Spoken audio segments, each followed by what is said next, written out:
नमस्कार दोस्तों, आप सभी जानते हैं कि यूपीएससी की प्रारंभिक परीक्षा का समय नज़दीक है, 25 मई को निर्धारित है। ऐसे में जो लोग करंट अफ़ेयर्स लगातार नहीं पढ़ पाते, तो उनके लिए हमारे सामने एक बेहतर सॉल्यूशन है, जिसे चाहे यूपीएससी के टॉपर्स हों या सेलेक्टेड कैंडिडेट्स हों या किसी कोचिंग संस्थान के प्रसिद्ध टीचर्स हों, सभी इसको कहीं न कहीं स्टूडेंट को इसके बारे में बताते हैं।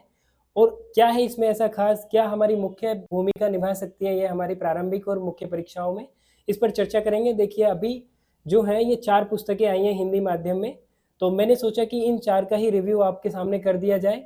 ये करंट अफ़ेयर्स जो होता है लगभग 1 साल का करंट अफ़ेयर्स होता है, लेकिन ये 2 मॉड्यूल में जारी किया जाता है। अभी जो जारी किया गया है अप्रैल से अक्टूबर का मॉड्यूल आ चुका है, तो आप ज़रूरी है इनको आप पढ़ लें यदि आपने करंट लगातार फ़ॉलो नहीं किया है।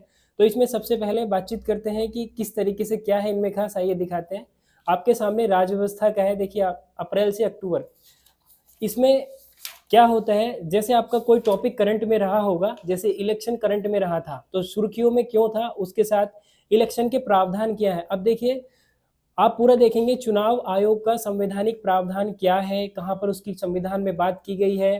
अब तक चुनाव आयोग से संबंधित जो भी संशोधन रहे हैं वो सब ऐड किया गया है। उसके साथ में एक साथ चुनाव कराने वाली सिफारिश आयोग की, चुनाव आयोग से संबंधित कितने सुप्रीम कोर्ट ने अभी तक डिसीजन दिए, तो पूरा पृष्ठभूमि उसके साथ एडवांस और उसका बेसिक पूरा ऐड कर दिया जाता है। और स्पेशली जो पीटी के क्वेश्चन होते हैं उनको टेबल फॉर्म में यहाँ पे दिखाया जाता है आपको, जहाँ से क्वेश्चन पूछे जा चुके हैं। मैं अगर बात करूं कि पिछले साल की 2024 की, तो एक क्वेश्चन पूछा गया था कि परिसीमन आयोग अब तक कितने गठित किए गए हैं यूपीएससी के द्वारा। तो वो जैसे मैंने ऐसे ही पीटी 365 पढ़ी थी, तो उसमें सीधा मेंशन था कि अब तक 4 बार आपका परिसीमन आयोग का गठन किया जा चुका है। तो ये, लेकिन अगर लक्ष्मीकांत को आप पढ़ते हैं तो शायद वहां आपको ना मिले, क्योंकि वहां बीच में लिखा हुआ है।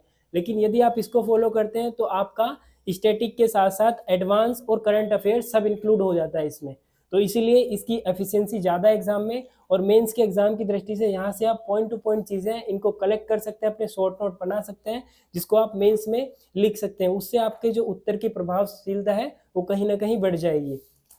इसके बाद आपका आर्ट कल्चर का मार्केट में आया, तो देखिए आर्ट कल्चर का क्यों फेमस है। देखिए यहाँ पे डायग्राम, स्पष्ट डायग्राम देखा है विजन आईएएस ने, और सुर्खियों में क्या है, उसका क्या प्रावधान है, हिस्ट्री उसकी क्या है, ये आप देख रहे हैं। नालंदा की उत्कृष्टता, नालंदा क्यों फेमस है, और नालंदा को कैसे कैसे संरक्षित किया गया अभी तक, और नालंदा से जुड़े महत्वपूर्ण व्यक्तित्व देख रहे हैं जो आपको एग्जाम में कहीं ना कहीं पूछे जा सकते हैं। आर्यभट्ट, नागार्जुन, ठीक है, धर्मपाल, ये बहुत ज़्यादा क्वेश्चन पूछे जाते हैं सेपरेट, चाहे वो प्रारंभिक परीक्षाओं में, चाहे स्टेट की परीक्षाएं हो या यूपीएससी की। तो आपको इस चीज़ को फॉलो करना इसीलिए ज़्यादा कारगर साबित होगा, क्योंकि यहाँ पर जो आपकी स्टैटिक चीज़ें हैं वो भी साथ साथ कवर हो रही हैं, और एडवांस के साथ में करंट अफेयर्स जो मुद्दे चर्चा में रहते हैं पूरे साल, उनको आप इजीली कवर कर सकते हैं।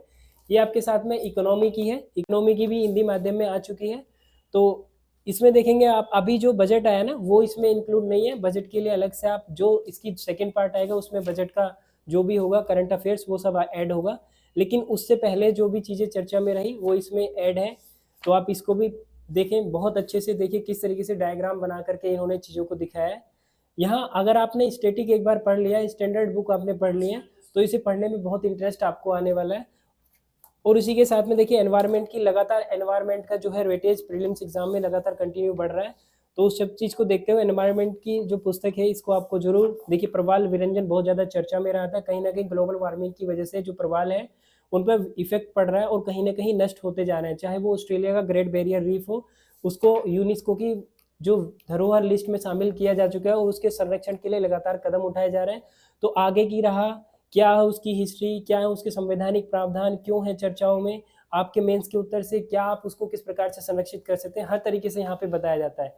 दोस्तों ये जो मैंने परचेज किया है राजेश बुक स्टोर दिल्ली से, जो कॉन्टैक्ट नंबर जो आपको दिख रहा है यहाँ से आप कॉन्टैक्ट करें, उनसे संपर्क करें, और पेमेंट का मेथड जान करके आप उनसे इसको अपना ऑर्डर कर सकते हैं। उम्मीद है वीडियो पसंद आया होगा। Thank you so much.